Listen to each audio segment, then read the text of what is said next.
All right, let's do this. First off, yes, wearing a fancy shirt. Yes, my wife bought me this fancy shirt. As I'm recording this morning I did an interview with a local news channel thing, online news channel, whatever it is. And I was like, you know what? I want to look nice. I want to look nice. So I wore this instead of wearing yet another black t shirt. So I might even do a couple of videos in this shirt because you know what? I look good in it. Be that as it may, I don't want to turn anybody off by, your jealousy of how good I look. I want to thank you for subscribing. I want to thank you for watching these writing videos. I also want to thank you for watching the advertising, at least 33 seconds of each ad as it comes about. It's not going to hurt you, and it helps me. It helps all YouTubers, as us kids like to call ourselves, to get paid. We all want to get paid, right? I mean, this is fun, but I could be doing other stuff right now. Definitely could be taking a nap right now. I'm getting a little tired. Anyway, all that's staying in. Today we're going to talk about how I decide point of view in my writing. Now, there's a lot of back and forth on this, okay? So first off, let's talk first person. You're in one character's head, okay? So your book is, I did this, I did that. I'm thinking about tacos for dinner, blah, blah, blah, blah, blah. Third person. Bob did this. Jimmy did this. Sally's like, I want tacos for dinner. And that's pretty much the simplistic way of doing it. There are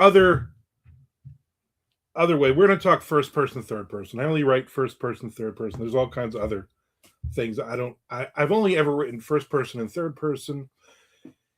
Most of my stuff is going to be third person usually. I like head hopping. I like to chapter by chapter. I'm a total pantser, but if I'm writing a book and we're doing third person, a lot of times I will have chapter 7, and on the bottom it will say Bob's POV. That way I know I'm in Bob's head, because sometimes you write stuff and you accidentally jump into another character's head. Don Winslow is great in a chapter jumping into like 2 and 3 characters' heads, but he's such a good writer he can get away with it. Okay, so we're not talking. He's the exception to the rule. As a writer, you want to establish who the characters, whose head we're in the story. Whether it's a short story, a novella, a novel, doesn't matter. We want the reader to know. The worst thing as a reader is when you have no idea whose head you're in. Okay, you don't know whose thoughts these are. You don't know whose angle we are looking at, because it's a big angle. It's a big difference. 2 characters are having an argument, and one of them pulls out a gun and shoots the other one, for instance. So now, which character's head are we in? Okay, in third person, which character are we in? The person who gets shot? Are we in the person who is the shooter? So as a writer, you have to decide that, which makes the most sense. Which head can I get inside to get the most amount of drama out of this scene, the most amount of reader retention they're going to continue to read. Okay, and that's always the big struggle, right? I've written chapters of books and I go, nope, I should not have been in this person's head. I should have been in this person's head, because of maybe one little part at the end of that chapter that works better if we get, we're towards the end of the book. Now we're getting a motivation of why this person shot the other person. I would rather be the shooter later on in the book to give the justification there. And again, you can do that either way. Where I just got shot. I mean, I've never been shot, but let's just make pretend. I get shot. And I say, why? Why, Frank Edler? Why did you shoot me? That's just a made up character. And he tells me why he shot me. Okay. Scene works, right? Or I'm in his head and he shoots me, but he doesn't say why. Or he tells me why, but with the anger and all of the justification behind his words. So which one works better? And you can work it either way. I'm not saying one is right and one is wrong. It's just as a writer, you have to figure out which one works better. Okay. And I like that. I liked that jump. There's books. There's a book I'm reading now where there are no chapters. There's no chapter 1, chapter 2, chapter 3. It's literally Alice and Peter. I mean, it's just names. So reading, whose head you're in. You're reading this thing and you know exactly which character's head you are in from the beginning, which is fine. Which is also an easy way to do it, right? So for me, I enjoy it because I like to be able to, he thought, she thought kind of thing where you're in the character's head, you're thinking of stuff, you're seeing through their eyes, okay, a scene, and I enjoy writing that. I also like first person. My Dirty Deeds, 12-book series, it's all first person, and so you are inside one character's head throughout the whole book. Okay, that's how I like to write first person. I'll explain this first. It's limiting because you only know what the character knows. You only know one side of that story. Now it makes it easier to throw some twists and different things. If the character doesn't see something, if the person that you thought was, oh my, this is his best friend forever kind of character, and all of a sudden he's the evil one. Okay, so you look at that and you go, okay, I as a reader, maybe I saw it coming, maybe I didn't see it coming, but as a because it's first person, the character itself will never see it coming, and that makes it interesting. But the bad part about writing in first person is you don't see stuff that's off screen. You don't see the things that are happening in the background, literally behind your back. So you write first person and you can't, I'm not going to then write a chapter and jump into third person somebody else's head. And give some plot, move the plot along kind of thing. That's not fun for me. Now, there's writers that do it. I'm not saying that you don't do it. I am not comfortable with that.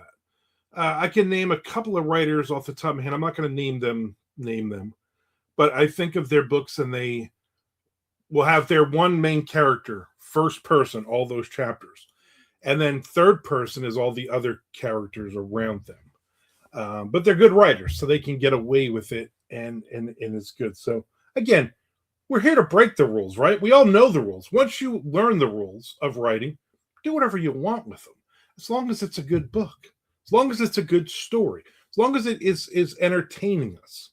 I see way too many people who are crapping all over books. Oh, well, this is first person, and then they go to third person. Oh, I would never read Don Winslow because he jumps head to head to head, third person. Blah, blah. It's still a good book. It's a good book. I've read a ton of third person or first person books that are garbage, that are just hot messes, and I don't want to read those books. So it doesn't really matter all that. I'm not. So these are the rules. I got to read this book, but here's the rule book to do that. That makes absolutely no sense to me. No sense. I remember years ago I was at a convention, mostly romance authors, and there was a woman there, and she was obnoxious. And she ran a couple of events that I attended. Me and Jay Wilburn, as a matter of fact, we went to a couple of them. We did very well. It was a romance convention, and we're doing horror books and zombies, and We're the only, like, it was me, Jay Wilburn, and Stephen Shrewsbury one time. I love Stephen. He's a monster of a man and a monster of a writer. And the three of us are sitting there. They're literally the only guys. There's like 200 women in the romance authors in the room. We all did very well on sales that weekend. But she made a comment. Somebody was talking on a panel about first person or third person. And she was so adamant that writing first person was lazy writing. It shouldn't be allowed. We should only do third person. And I just went on and on and on. And I remember somebody saying, well, then obviously you don't read a lot of first person. But I write first person. This other woman says, I write first person. I do very well with my sales. And she's like, I don't know how, because a smart reader will not read that book. Anybody with half a brain would know that you're basically like it's to her it was like cheating writing in first person. It made no sense to me. But again, you're going to be this is the rule book and we have to follow these rules kind of BS. So I think that was a little bit ridiculous. I didn't follow her rule. I don't always follow every rule, to be honest with you. I mean, I don't. But for me, it just has to make sense. And a lot of times when I'm coming up with the idea, okay, when I'm first thinking up an idea, I say, would this be better served? Is this about this character? Or is this about this ensemble of characters? Or is this a great story, but I don't think I can do it in one head? I need a couple of different heads to jump in and out of. So I have to figure that out when I first sit down. And 99% of the time, it works like that. Now, there have been books where I have started it one way and realized no. Dirty Deeds, as a matter of fact, my crime thriller series, please go out and buy you some copies, several copies. That started out under a much, much darker thing. And I've talked about this, a much darker premise. And it was third person because I was like, well, this guy is actually killing children. And then how he has to live with himself doing that. But it's going to be really dark. And I don't want to be... It's going to be horror, but I don't want to live in this character's head because I think it would just be a big turnoff for a reader. Who wants to be in that person? Who wants to be in the serial killer's mind only for an entire book? I mean, and yeah, okay, there are people that are there, but I'm just no. So I first started writing, and I wrote, I don't know, maybe 4 or 5 chapters of that book. Third person, other characters and all that. And it just fizzled out. And I was like, no. And then when I came up with the actual premise of Dirty Deeds, which was he gets paid large sums of money to kill children, but he doesn't actually kill them. He saves them. Okay, that's a little bit more palatable of a story idea. That's a little bit easier for a reader to swallow. So you know what? Now maybe I can get into this character's head because there's a lot to that. There's a lot of moving parts in that, and he is the focus of this story. James Gaffney, the character, is the story. How does he do what he does? So it changed right there for me, and then I just immediately started writing from that point, and I felt good about it. I felt solid, and again, 12 books. I felt pretty good about that. They're still good sellers. You should buy it. Continue to make it a good seller. So for me, that was the perfect choice. There's a couple other books I've written. One's a standalone, one's a trilogy, and I think I should have changed. I won't say which books because I don't want you to I don't want you to read them and agree with me, but I think they would have been better third person to first person or first person to third person. I think if I had changed that up, I think it would have made a lot more sense. And so for me, I'm not going to go back. I have 200 and something releases. I'm not going to go back and rewrite stuff. That drives me nuts. I don't think I could get into that headspace on a lot of the books I've written over the years anyway. But I'm careful with how big a story is. Can a story be told by one person? Now, short stories are much easier for me, writing wise, to go first person. Okay. There's a short story I wrote, 20 years ago, maybe longer than 20 years ago. I think it's in one of my short story collections. I think it's called First Settlement. Okay. It was a zombie story about the Roanoke mystery. And basically that the zombies killed everybody. I'm sure that's been done a million times. I wrote the story, and I think it was like flash fiction. I think it was like 800, 900 words. I wrote that story first person.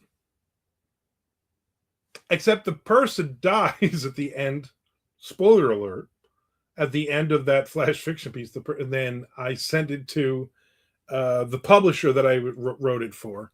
And she came back and she said, well, you can't do this. And the person just dies at the end. That doesn't make any sense. So I rewrote it, third person. Thought it ended up being a better story anyway. And they ended up publishing the story many, many, many years ago. And so you got to think of it that way too. Are we doing first person and this character is gonna die? Well, then how do we write that it makes sense that this character, obviously right before they die, you can write a story and be like, and then I turned the corner and I heard the two pops and I looked up and I saw the two bullets flying at me and then the story ends. That kind of thing. I don't know. That seems weak to me.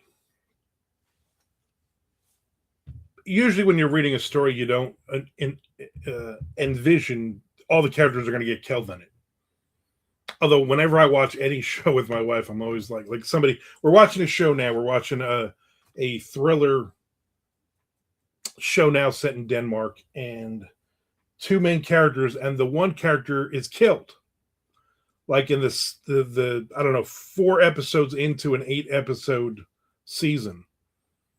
And I'm like, you know what? I would have killed that person too. That moved the story forward. And she laughs because she knows I kill a lot of characters in my books. And so if you're doing that in first person, if you're in that character's head, maybe you rethink that. Writing that maybe that's maybe we don't do this. So again, everything here, Armand's opinion. This is just my opinion on writing. Your mileage may vary on anything I ever say. That's fine. I'm not posting this stuff to argue with you. I'm not posting this stuff for you to go, well, I don't agree with that. I don't care. That's the bottom line. I don't care. This is my opinion on it. And I'm saying these things because maybe it will help somebody out there.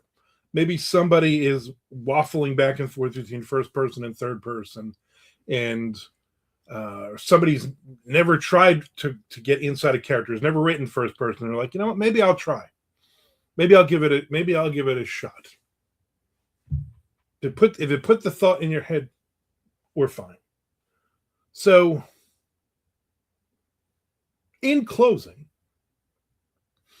what's your opinion? What do you normally do? Do you think about it? Do you sit down when you write a story? Do you just immediately just start writing a story, and it's automatically first person, it's automatically third person, whatever? It's any of the other many person that you could write. Let me know. Drop a comment. Let me know. If you have other ideas for other writing videos, drop a comment and let me know. I normally post these every Wednesday and every Sunday. And again, I want to thank you for hitting the subscribe button. Lost my train of thought there. Thank you for hitting that, and also for watching the ads. 33 seconds of them before you can hit the skip button. Let other writers that you know, let them know about these videos. Let them know. Let people know how good I look in this shirt. I think that's probably good too. I might or might not do another video this afternoon. Who can say? But thank you for coming along on this journey. I appreciate it. I appreciate people watching Armand's opinion videos. And I will see you in several days. We'll do another one of these. All right. So thank you.